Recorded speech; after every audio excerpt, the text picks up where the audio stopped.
তো ময়না পুরো ঘুমে কাদা ছিল, ওকে তুললাম। ওর বাবা আসলো তখন রাত 2টো বাজে।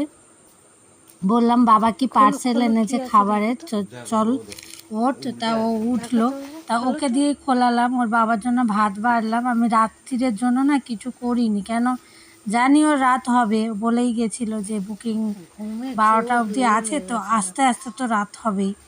কোথায় কি লাস্ট বুকিং থাকে সেটা দিয়ে ডেলিভারি করে আস্তে আস্তে দেরি হয়ে যাবে। তো ও ঢুকলো তখন 2:45 বাজে।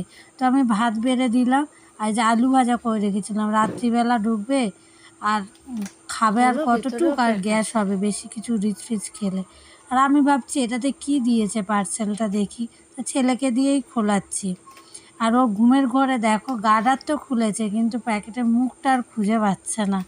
ওর চোখে এত ঘুম, শুধু বলেছি বাবা খাবার এনেছে পার্সেল তাই উঠেছে, না হলে ও উঠতোই না। তো আমি আবার ওকে একটু হেল্প করে দিচ্ছি যে চলো আমি খুলে দিচ্ছি।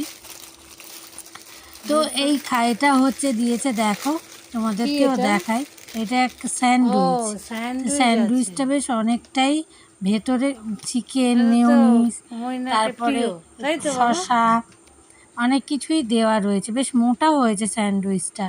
আর দেখো ছেলে খাচ্ছে, আর আমি হাফ একটু নিয়ে খাচ্ছি, যে টেস্ট করছি। ওর বাবা বললো এটা নতুন দোকান, বাড়িতেই বানাচ্ছে, টেস্ট করতে দিয়েছে।